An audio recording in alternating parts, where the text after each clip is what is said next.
del libro y la cultura de la frontera en esta edición virtual.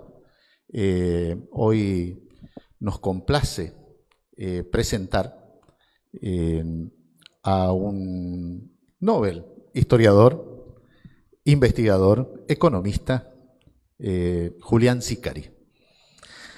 Hablar y presentarlo a Julián, bueno, de por sí es un compromiso, porque ¿por dónde empezar? Julián es historiador, economista, psicólogo, recientemente formado en filosofía, de los egresados virtuales de la pandemia, digamos.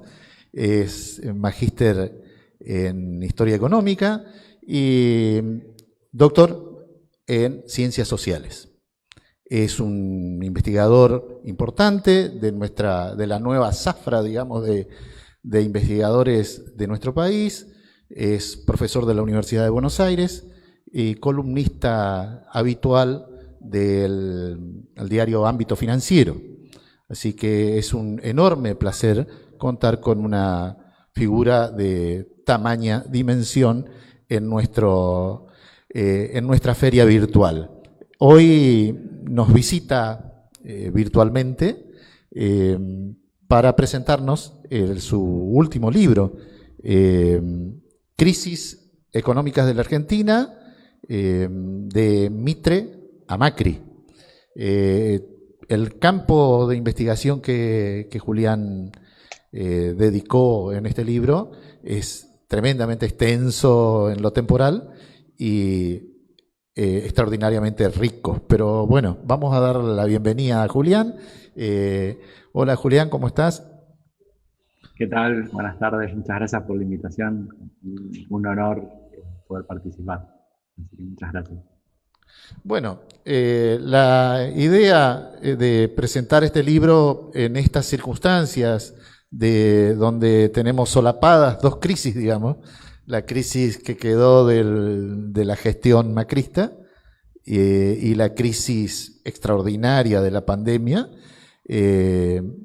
es claro está una extraordinaria circunstancia como para pensar nuestras crisis, ¿no?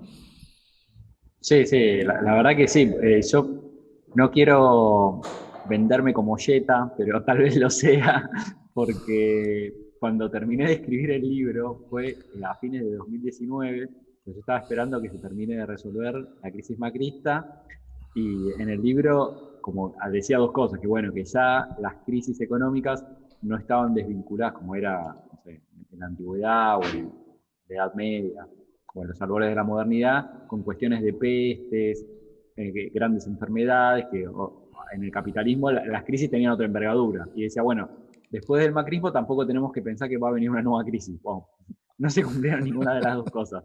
Las enfermedades volvieron a ocupar un rol central y volvió una crisis económica en la Argentina. Así que un poco yeta lo mío. Bueno, pero esto no le podemos atribuir a los argentinos. Sin embargo, las otras crisis sí.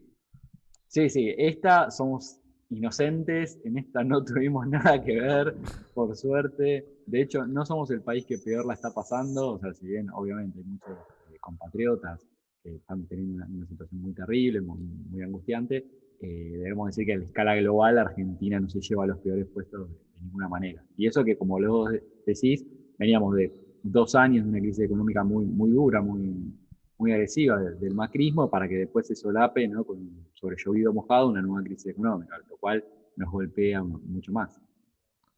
Bueno, en tu libro vos haces un amplio recorrido alrededor de las crisis desde el origen del Estado argentino, de la década del 60, del siglo XIX, eh, hasta ahora, digamos. Y además clasificás y describís, digamos, las características de por lo menos tres grandes bloques de crisis.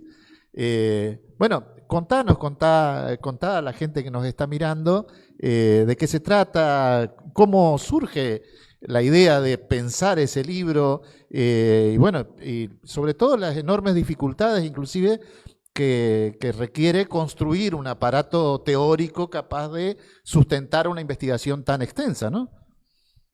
Sí, sí, bueno, lo que vos señalás es un poco clave. A mí, siempre el tema de las crisis me interesó mucho. De hecho, mi tesis doctoral investigó específicamente una crisis, que, bueno, ahí incorporó más variables, más allá de la economía, variables sociales, políticas, institucionales, que fue la crisis del 2001. Pero me parece que siempre las crisis muestran como una radiografía de las situaciones más extremas que viven las sociedades. Son situaciones de mucha tensión, cambio, donde parece que todo se viene abajo, entonces uno ve realmente cómo están conformadas las estructuras, las relaciones de poder. Y también el tema de las crisis, siempre, además de esto, me interesó, primero, ¿no? Le adelanto al público, el primer dato que es muy llamativo, es la recurrencia altísima que tienen en la historia argentina. Como vos señalás, desde que se construye el Estado Nacional, en la década de 1860, donde ya tenemos una constitución, donde desaparecen de alguna manera las soberanías múltiples de las provincias, donde ya se empieza a dar la organización y la creación del Estado Nacional.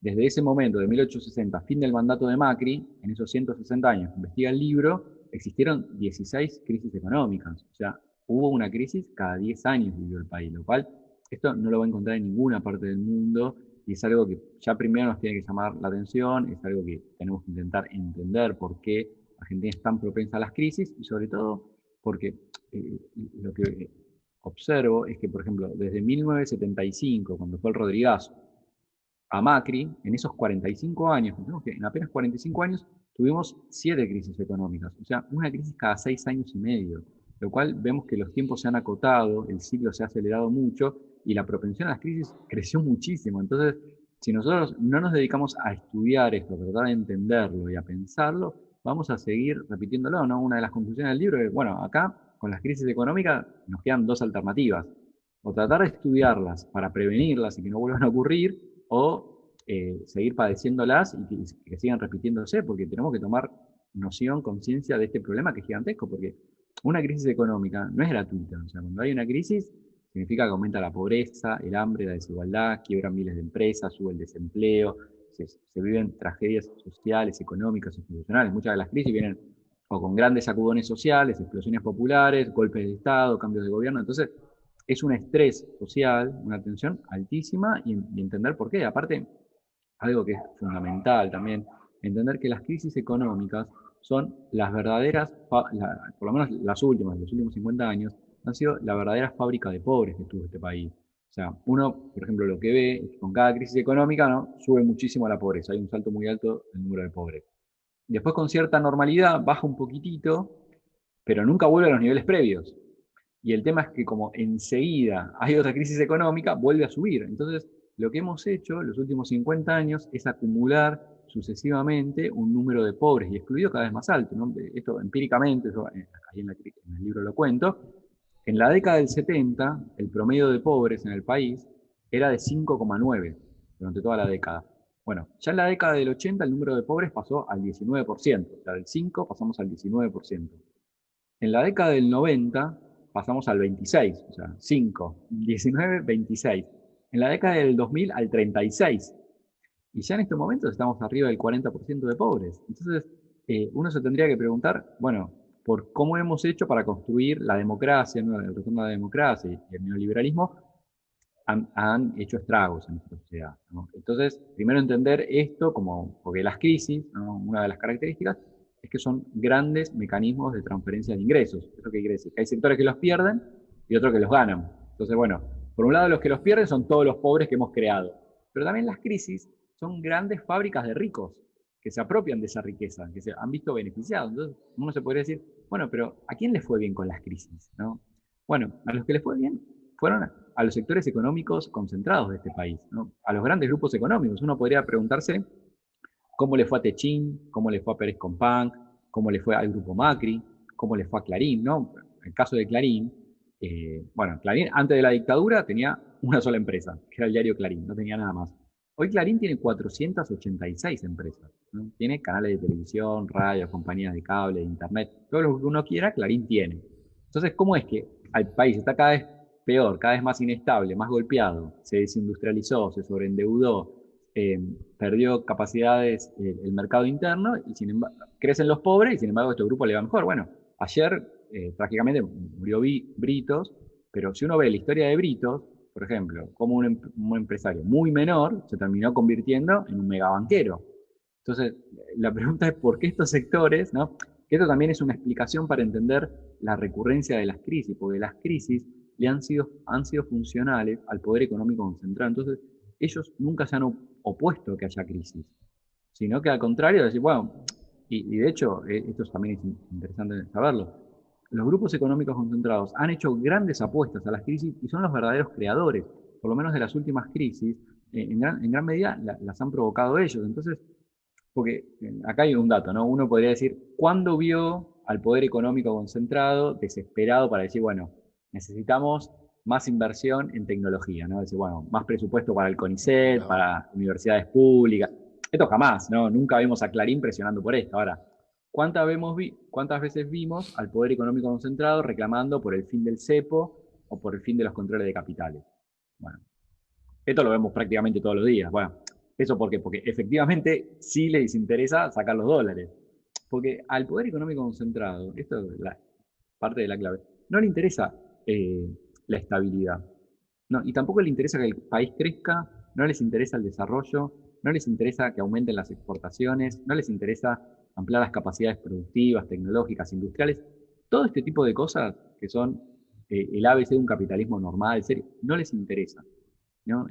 A ellos lo único que les interesa es dolarizar sus ganancias y fugarlas. Por eso lo único que le importa es qué hace con el cepo, ¿no? Porque si vos le bloqueás ese canal de acumulación y de fuga, se desesperan, se vuelven locos porque verdaderamente la gran apuesta para concentrarse, crecer y centralizar el capital han sido las crisis.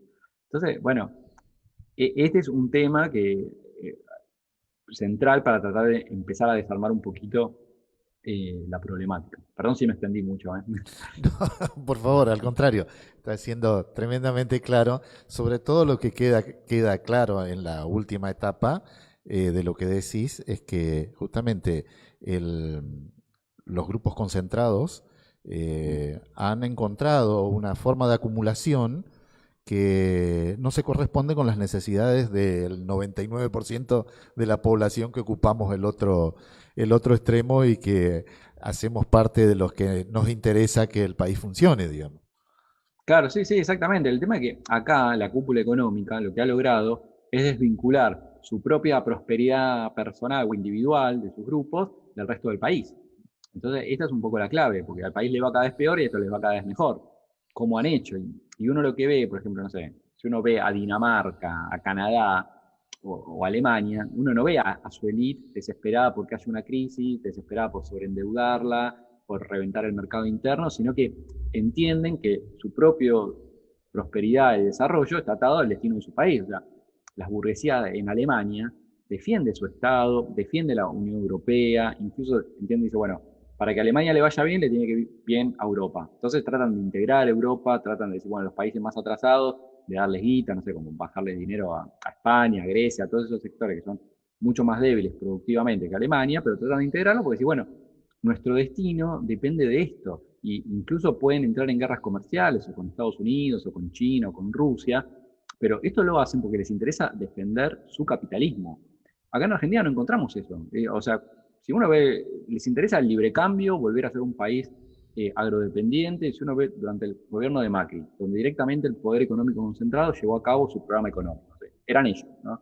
De manera transparente, abierta, era el poder económico gobernando.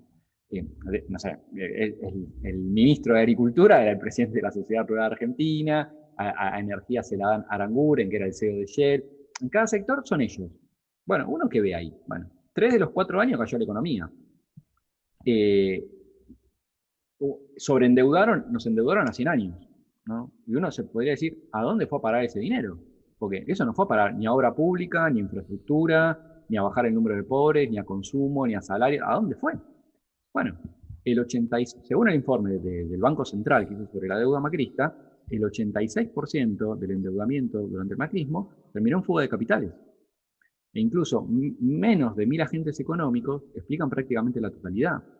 Entonces, acá uno no puede desvincular esto, de que realmente a ellos no les interesa ni el crecimiento, y con Macri, ¿qué pasó? Duplicaron la inflación, aumentaron la pobreza, el hambre, la desigualdad y la concentración. Pero sin embargo siguen apostando a ese modelo. Entonces, si sobre esto no hay una reflexión profunda también como sociedad, vamos a seguir padeciendo, porque mi miedo, y casi certeza, es que en 10 años los liberales van a volver al gobierno, van a volver con su modelo. Y cuando vuelvan, adivinemos qué van a hacer. Otra Van a crisis. volver a endeudar a todo lo que da, van a reventar el mercado interno, va a volver a subir la pobreza. Entonces, tenemos que empezar a trabajar ahora para evitar que en 10 años vuelvan a hacer lo que hacen siempre.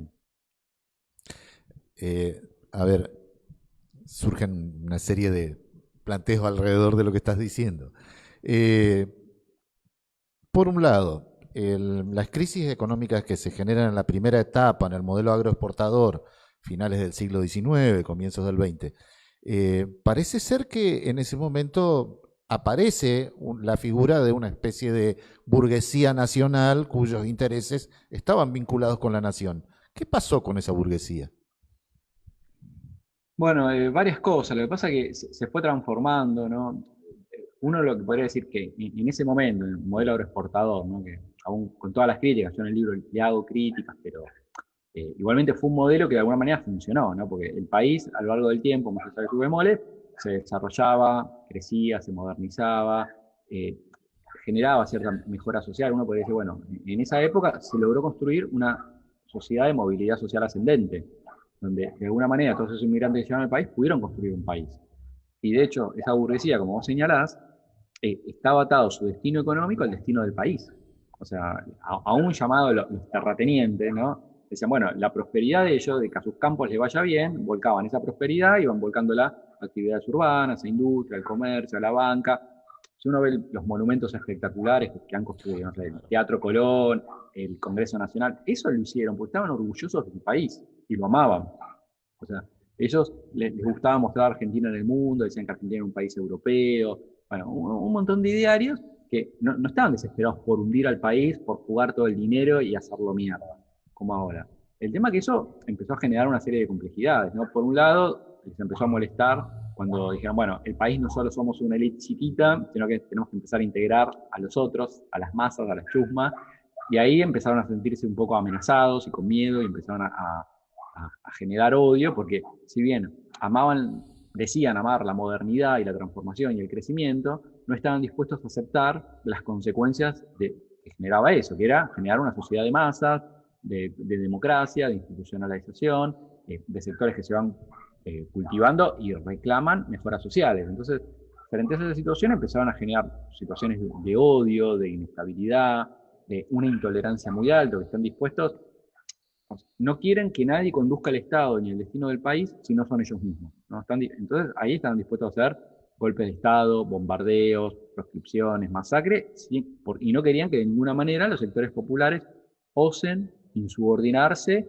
o tengan la osadía, ¿no? la impertinencia de reclamar estar mejor. O sea, le gustan los pobres, pero los pobres sumisos, no los pobres que se organizan, que reclaman, que aspiran a estar mejor. Y cuando se encontraron con el último, y especialmente cuando se encontraron con el último gobierno peronista en los años 70, el tercer peronismo, que ahí se volvió inmanejable la inestabilidad propia y también el propio peronismo, que entró en una suerte de guerra civil interna, decidieron decir, reventar lo que entendían que eran las bases de poder del populismo. O sea, que era lo que hacía que el populismo siempre reemergiera, ¿no? Porque no alcanzaba con exiliar a Perón, no alcanzaba con proscribir al partido, no alcanzaba con los golpes de Estado. Lo que ellos tenían que hacer era transformar y destruir la sociedad que hacía posible eso, que era la sociedad industrial. ¿No? Porque si ellos tenían una sociedad industrial con un mercado interno fuerte, próspero, eso generaba masas obreras, sindicalizadas, con buena capacidad de organización, con capacidad de disputar la puja distributiva, eh, y generaba precisamente los conflictos sociales y las disputas, ¿no? De quién iba a manejar el Estado. Sí, los sectores populares organizados, generalmente expresados a través del peronismo, o las élites. Y apostaron por reventar ese mercado, ese modelo y instaurar el neoliberalismo en el país, el modelo de deuda financiera, la especulación, las corridas, la fuga, y transformar la sociedad. Y ahí ellos, aparte, apostaron a destruir las marcas elementales de la estatalidad, como por ejemplo la moneda, que en Argentina no haya podido tener una moneda nacional, ¿no? O sea, lo que vemos ahí es que la misma élite no confía en la moneda nacional del país que ellos deberían regir. Pero ellos ahí están demostrando su propia incapacidad de acceder al Estado por vías populares, porque saben que no encuentran la legitimación social para persistir, porque saben que está el peronismo del otro lado que siempre les está respirando en el cuello y eso les da terror. Entonces apuestan también por estrategias de salvación individual, ¿no? Que es la fuga, la dolarización y la acumulación de bienes en el exterior, eh, porque no, y el desprecio por el país, ¿no? Porque acá me parece que el intelectual más grande vivo que tenemos hoy por hoy, ¿no? Que para mí es Capusotto, que lo resumió magníficamente cuando dice, ellos se creen dueños de un país que desprecian. Están todo el día con una suerte de pedagogía, decir que somos los peores, que este país es un fracaso, porque odian el país, lo que odian que los negros, los pobres, se organicen, que reclamen, detestan las mejoras sociales, los derechos laborales, detestan a los sindicatos, detestan el aguinaldo, las vacaciones pagas, las obras sociales, quieren privatizarlo todo, ¿no? Odian la educación pública, las universidades públicas, eh, estos elementos de desprecio, odian al CONICET, bueno, odian todo lo que puede implicar tener un país de pie. Eh, y frente a esa lógica, ¿no? Que también lo que se esconde ahí son dos cosas, para entender también un poco las crisis. Es que la inestabilidad es fruto de la inestabilidad política, ¿no? Que yo en el libro retomo un concepto de un sociólogo argentino muy importante, que es Juan Carlos Portantiero, que él dice que en Argentina lo que existe es un empate hegemónico, donde hay básicamente dos grandes bloques sociales que se disputan el acceso y la conducción ético-social, ético-moral de la Argentina, pero ninguno logra imponerse, ¿no? Que esto es algo evidente, que en Argentina no hay una hegemonía clara, por eso no es posible pensar un país en el largo plazo, porque, no sé, si yo digo, bueno, el kirchnerismo cuidaba el mercado interno, y de golpe viene el macrismo y te dice, no, abramos todo, hay que abrirse e integrarse al mundo. Bueno, entonces, si uno quiere ir para acá, el otro quiere ir para allá. Si uno quiere mejorar los salarios, el otro dice, no, el salario es un costo, hay que bajarlo. Si uno quiere aumentar los derechos sociales y laborales, el otro dice, no, hay que flexibilizar el trabajo. Si uno quiere desendeudar al país, el otro va y lo endeuda a toda máquina. Si uno quiere desdolarizar, el otro dolariza todo lo que puede la economía. Puedo seguir, pero no me quiero extender, pues por ahí es medio aburrido. Pero este empate hegemónico, ¿no? Que va de un péndulo, por así llamarlo, de un modelo, un planteo popular o populista, políticas de aliento a la demanda, de mejora social, frente a las propuestas neoliberales de construir una sociedad excluyente. Esto como no se resuelve, ¿no? Pero lo que está es que es parte de la inestabilidad. Entonces uno lo que ve es que la inestabilidad económica y las crisis son producto de esta situación de irresolución de un conflicto político. Y en el fondo lo que expresan es un empate social que no se logra resolver. O sea, que este es el problema, que ni los sectores populares logran disciplinar ni subordinar a la élite económica a un proyecto de articulación conjunta, que históricamente se han negado las élites a eso y han apostado precisamente o a los golpes de Estado, como han hecho durante años, o a los golpes de mercado. Y por otro lado, que la propia élite, aun cuando tiene el acceso al manejo del Estado, tampoco logra subordinar a los sectores populares. Que estos sectores populares se organizan, son fuertes, son combativos y disputan. Entonces, frente a esta situación tan compleja, es que, bueno, así vivimos a los tumbos durante las últimas décadas. Entonces, hasta que no se resuelva esto de alguna manera, me parece que la inestabilidad, desgraciadamente, me parece que nos va a seguir gobernando. Claro, claramente lo que queda evidenciado es que existe entonces una disputa del resultado de suma cero, digamos, Sí, donde hasta tanto no se destrabe esa situación, no hay posibilidad de plantear o de imaginar un destino diferente. De algún modo, tu libro tiene una intención pragmática en términos historiográficos, digamos, de aprender esta historia para no repetirla. Pero ahí nos llevaría también a pensar, una vez identificadas las razones de la existencia de las crisis, a pensar cuáles serían las alternativas, digamos, cuáles serían los modelos de acumulación y de organización para encontrarle una salida, digamos. O una de las opciones que imagina el sector de la élite es la destrucción de toda organización y el debilitamiento del Estado, que hoy es un estorbo. Le sirvió al Estado mientras allá al comienzo de la historia fue manejados por ellos en función de sus intereses, pero cuando los sectores populares pudieron organizarse medianamente y acceder al Estado, bueno, empezaron los golpes y todo lo demás. Digamos, hasta las pretensiones no tan transformadoras de fondo del irigoyenismo se transformaron en peligrosas. Y esa categoría de odio hacia la chusma luego se va a trasladar como odio hacia los cabecistas. Digamos, hay una expresión de racismo, ¿no? En realidad Sí, es la continuidad de la lógica colonial sí, eso tal que se cual. ve presente ahí, ¿no?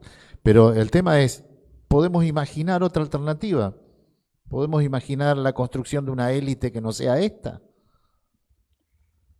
Yo creo que voy a decir algo muy pesimista, ¿no? Que históricamente lo que se ha mostrado es que Argentina, o sea, primero, esta elite para mí es un cáncer, no va a cambiar nunca, no les importa nada, o sea, realmente lo único que quieren es la destrucción del país. Con ellos no se puede construir nada. El problema es que tampoco se puede construir algo sin ellos.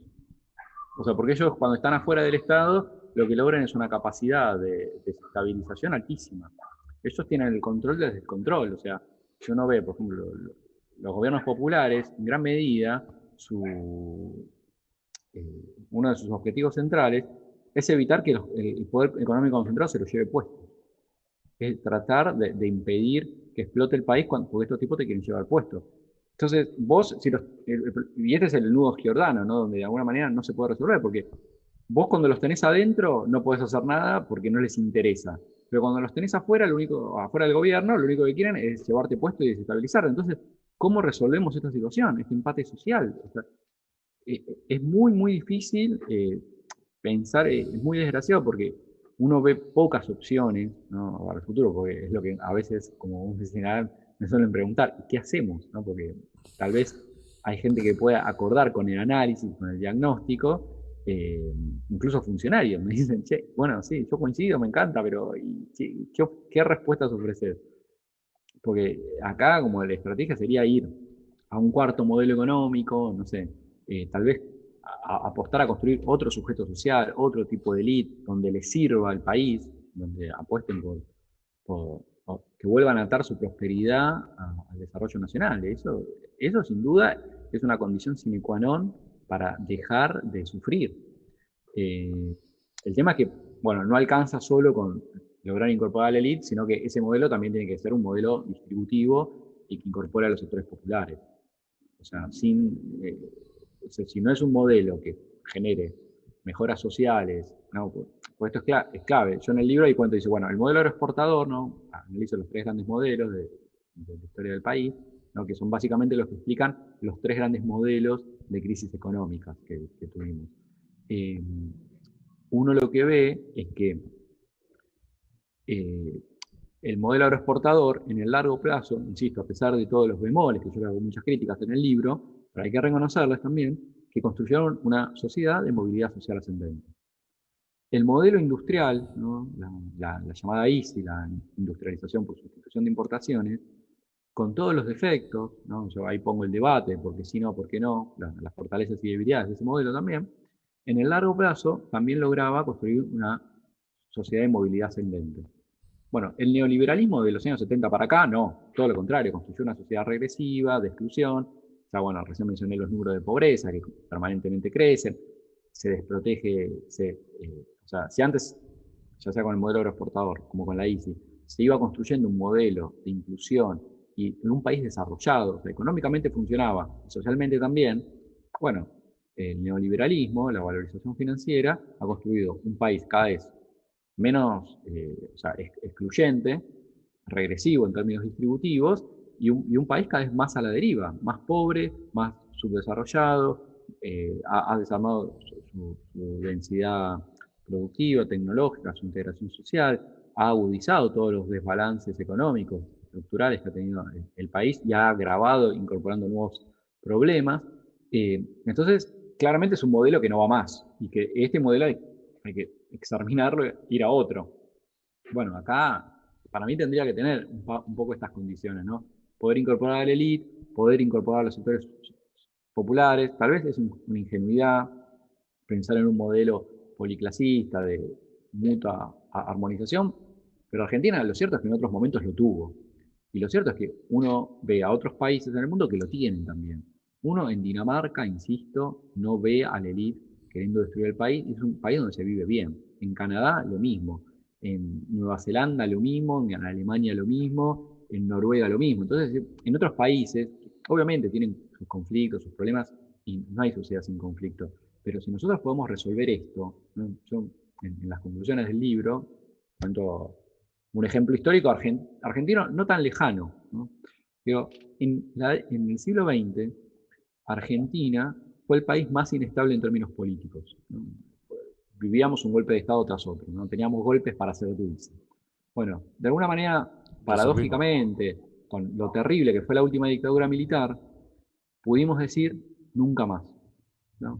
Entonces pudimos empezar a valorar la democracia, decir nunca más un golpe de Estado, nunca más una dictadura. Argentina acumuló otros problemas, pero eso lo resolvió, ¿no? Logró decirle nunca más a los golpes militares. Bueno, ahora para el futuro me parece que la tarea pendiente es decir nunca más a una crisis económica. Hay que volver a construir un pacto político, un consenso social que le diga nunca más a las crisis. O sea, si Argentina ya logra resolver la cuestión democrática y la cuestión de la inestabilidad, ya, bueno, seríamos una potencia, ¿no? Yo en el libro incluso digo que hubiese pasado si Argentina no hubiese tenido crisis económica, que hoy tendríamos un 30% de un PBI per cápita, un 30% superior al que tiene Alemania hoy. Alemania, Canadá, Noruega, o sea, todas las potencias. Seríamos un 30% superior. Simplemente hubiese bastado con no chocar, ¿no? Con no sufrir una crisis. Entonces, o sea, no estoy pidiendo mucho. Esto de alguna manera, si nosotros tomamos conciencia de esto, las estudiamos y las vamos a aprender, bueno, me parece que vamos a poder resolver, me parece, la causa más importante, estructural, de los problemas argentinos. Entonces la cosa iría por ir construyendo un nunca más al modelo de valorización financiera, digamos, y ir pensando otros modelos que sean capaces de integrar a los diversos sectores. Que por otra parte, el comentario que vos hacías acerca de que no ves en Dinamarca, en Canadá, las élites pensando en que le vaya mal al país, también tiene que ver entonces con el tipo de élite local, digamos. En esos países no aparece esa idea seguramente porque hay una construcción cultural de sentirse el centro, ¿no? Y acá la construcción cultural es dependiente. De modo tal que nuestra élite, si bien piensa en la salida individual, lo hace pensando desde sentirse siempre en la periferia, digamos. Sí, puede ser. Lo que pasa, es un poco verdad lo que vos decís, que evidentemente hay bastante de eso, pero uno ve, por ejemplo, que en otros países la propensión a las crisis, si bien lo que vos señalás, por ejemplo, en términos despreciativos de los sectores populares, es algo así, una constante en América Latina y la intolerancia, ¿no? Uno lo ve en Bolivia, lo ve en Chile, lo ve en Brasil, en Paraguay, en Perú. En todas partes las élites tienen un profundo desprecio por los sectores populares, un asco y los quieren tener bien disciplinados y alejados. Eh, y tienen esa mirada que se creen parte. Es como los pobres que votan a Macri, que piensan que votando a Macri van a vivir al country y son parte de ellos. Bueno, eso se reproduce a la élite, ¿no? Ellos se piensan que son parte de Europa, de Estados Unidos, pero el problema somos los pobres, los sectores populares, que hacemos que este país no sea como Europa. Y tienen ese desprecio. Pero lo que pasa es que, a diferencia de nuestros nuestros hermanos latinoamericanos, eh, que, insisto, tienen el mismo desprecio a las clases altas, por ejemplo, uno no ve ni en Brasil, ni en Perú, ni en Chile, por ejemplo, que su propia élite ahorre en dólares, ¿no? Ellos tienen una moneda. Entonces, este es un tema central en entender por qué Argentina tiene esa diferencia, ¿no? No han construido una economía bimonetaria. O sea, Estos países, el grado de alienación de nuestra élite es mayor que las de otros lugares. sí, de alguna manera sí, pero por ejemplo, las élites tampoco apuestan por las crisis como gran modelo de acumulación. O sea, las condiciones internacionales son las mismas para todos los países de América Latina. Sin embargo, por ejemplo, no sé, Chile no tuvo un 2001. Ujú. O Colombia no tuvo la crisis macrista. O no tuvo la hiper del 89. ¿Por qué esos países? O sea, la pregunta es ¿por qué esos países, o sea, no han tenido los niveles de sufrimiento e inestabilidad económica que sí tuvo Argentina? Entonces, bueno, acá hay las tasas de dolarización. Si uno, por ejemplo, comparémonos con Brasil, que es un país más o menos de características similares, históricas, económicas, a las argentinas. Uno en Brasil no va al banco y puede abrir una caja de ahorro en dólares. El mercado inmobiliario no está dolarizado. Eh, y Brasil ha tenido un historial inflacionario mucho peor que la Argentina, ¿no? Entonces, no se explica, y ha tenido mucho más defaults. Entonces, no se explica simplemente por eso. Pero tampoco esto pasa en Bolivia, en Paraguay, en Chile, en Perú. Entonces, acá hay un diferencial cultural, institucional, histórico, ¿no? Que es propio de las representaciones y las instituciones que han plasmado los sujetos históricos y sociales de la Argentina. Y cuando me refiero a esos sujetos en particular, estoy pensando en el elite, qué tipo de institucionalidad y qué tipo de dinámica de comportamiento asumió para construir ese tipo de instituciones y estas lógicas de funcionamiento colectivo. Entonces, ahí, ¿no? Yo creo que parte tiene que ver con la fortaleza de los sectores populares. Acá sienten una amenaza mucho mayor que en el resto de los países, ¿no? Que lo han sentido en Bolivia, en Perú.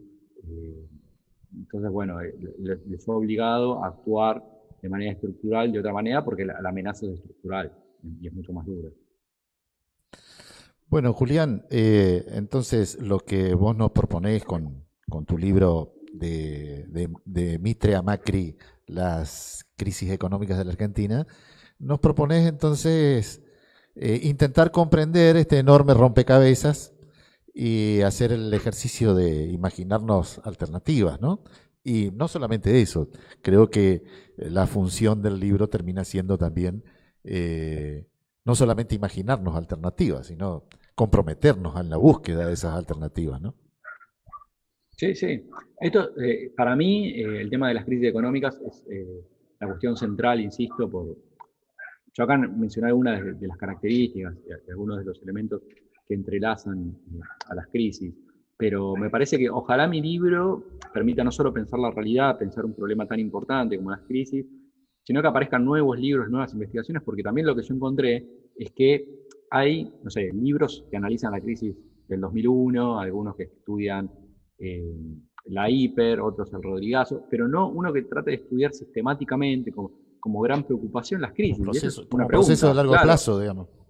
Entonces, es como la gran pregunta, es ¿por qué? O sea, no hay sociólogos, no hay politólogos, economistas, historiadores que estén todo el día, tendría que ser como el gran campo de estudio argentino, la cuestión de las crisis económicas y todas las derivas que genera. Entonces, sobre esto, me parece que tiene que haber una reflexión mucho más grande, mucho más fuerte y colectiva para tratar de evitarlas y entender realmente las duras consecuencias. Así que bueno, esto es un poco la... Sobre todo pensando que pende esa espada de Damocles de la aceleración de la crisis en los últimos 40 años, digamos. Sí, O sí, sea, sí, no sí, es algo dependen. que se viene dando solamente cíclicamente, sino que ese ciclo se acelera. Sí, sí, sí. Sí, desgraciadamente sí. Y, y aparte, o sea, pensémoslo que Woody Allen tenía una frase que decía, me preocupo por el futuro porque es ahí donde voy a pasar el resto de mi vida. Entonces, eh, nosotros tenemos que decir, me preocupan las crisis económicas, porque ahí es donde, o sea, dependen de nosotros también. O sea, dependen o sea, de que nosotros no vivamos peor, dependen de para qué futuro le vamos a dejar a nuestros hijos, a nuestros nietos. Entonces, si no, el momento de reflexionar y actuar es ahora, porque esto pasa, también es algo constante. En las crisis aparece el malestar, la bronca, eh, el que se vayan todos, ¿no? Yo suelo contar, ¿no? Como ejemplo, que en el 2001, ¿no? Que fue mi tesis doctoral, cuando decía, trato de jugar con los imaginarios de la mayoría. Digo, bueno, a ver, el 2001, la mayoría piensa que fue porque De la Rúa era medio autista, ¿no? Era un autista, Cavallo era un tipo siniestro, los del FMI eran gentes malas, y bueno, eso explica el dominio. Pero un año Bueno, antes Caballo fue recibido como el campeón de como El América. Salvador, claro, Claro. pero era el político con mejor imagen. Cuando volvió al Ministerio de Economía en marzo del 2001, no solo tenía la mejor imagen, lo aplaudieron de pie, le votaron superpoderes, todos querían a Caballo, ya sabiendo quién era. Y después dicen, que se vayan todos, esto es culpa de los políticos, claro, cuando explota todo. Pero hay una sociedad que fue cómplice de eso. En el 95, cuando fue la crisis del tequila, que el desempleo estaba en el 18%, subía la pobreza, habían rematado todo el patrimonio público, aumentaba el endeudamiento, se desindustrializaba el país, la población religió a Menem. La población religió a Menem, entonces terminó avalando el programa de reformas, el neoliberalismo y las políticas de hambre y desigualdad que generan. Entonces, si sobre esto no hay una pregunta también, como nosotros, como sociedad, de por qué terminamos avalando esto, ¿no? Un poco para pensar en la actualidad, para no irnos tan lejos, ¿no? Uno, ¿qué podría decir, por ejemplo, a qué porcentaje de la población le fue bien económicamente con Macri? ¿No? ¿Qué podría decir? Un 10%, 15% tal vez. Bueno, pero Macri lo terminó votando el 40%. Ahora, o sea, ¿por qué hay gente que vota directamente contra sus propios intereses? Eh, Acá si hay sectores que están dispuestos a seguir votando, ¿no? ¿Qué hizo Macri? Endeudó, volvió el FMI, las políticas de ajuste, aumentó la pobreza, el hambre. Si hay personas que están dispuestos a seguir votando esos modelos simplemente por el odio al peronismo, para que no vuelva la yegua, o todo ese tipo de cosas, no hay proyecto colectivo, ¿sí? No hay sociedad, no tenemos futuro. Entonces, sobre esto también tiene que haber una reflexión. Entonces, hasta que no desarmemos y no nos cuestionemos también a nosotros mismos como sociedad y como actores, y cómo votamos, cómo pensamos, a quiénes alentamos, ¿no? Qué políticas, qué políticos defendemos, difícilmente la cuestión pueda cambiar. Claramente, la respuesta entonces, es como vos planteás, es comprender mejor las crisis, y solo el conocimiento nos hará pensar en opciones diferentes y no entrar en la reiteración de estar apoyando al verdugo, digamos. Sí, tal cual. Pensando desde los intereses de la inmensa mayoría, ¿no? Ujú. Bien, Julián, realmente podemos seguir conversando, sería fantástico tener la posibilidad de tenerte por acá. La idea es que el año que viene habrá otra feria, seguramente vacuna mediante, vamos a poder hacer una feria eh, presencial y bueno, nos encantaría contar con tu presencia por acá para seguir charlando y otros temas más y que sigas produciendo y entregándonos los resultados de esas investigaciones que son tan ricas y que realmente hacen el aporte que el intelectual tiene que hacer a su propia sociedad, ¿no? Bueno, muchas gracias. Sí, encantadísimo. La verdad que es un lujazo. Desgraciadamente, esto voy a hacer un mea culpa. No conozco Paso de los Libres, no conozco su hermosa tierra, así Ah, que será un honor poder estar ahí, poder conocernos ya cara a cara, poder seguir charlando, porque la verdad estos son temas que seguramente son apasionantes y bueno, nos invitan a cuestionarnos, ¿no? Que esto es lo más interesante. Como decía el oráculo de Delfos, que el primer deber de todo ser humano es conocerse a sí mismo. Así que conocernos a nosotros como sociedad y reflexionar sobre eso siempre es un placer y una invitación muy linda. bueno, muchísimas gracias, Julián. Realmente tu participación aquí con nosotros en esta feria del libro y la cultura de la frontera ha enriquecido tremendamente esta jornada. Y bueno, la invitación está planteada para las oportunidades venideras. Muchísimas Bueno, gracias, Julián. Y seguimos en contacto, nos buscamos en las redes, seguiremos seguramente por otros medios y te seguiremos leyendo también en tus columnas en ámbito. Bueno, muchísimas gracias, Julián. bueno, muchas gracias a ustedes y bueno, un gustazo, un saludo muy grande y un lindo fin de semana para que lo pasen.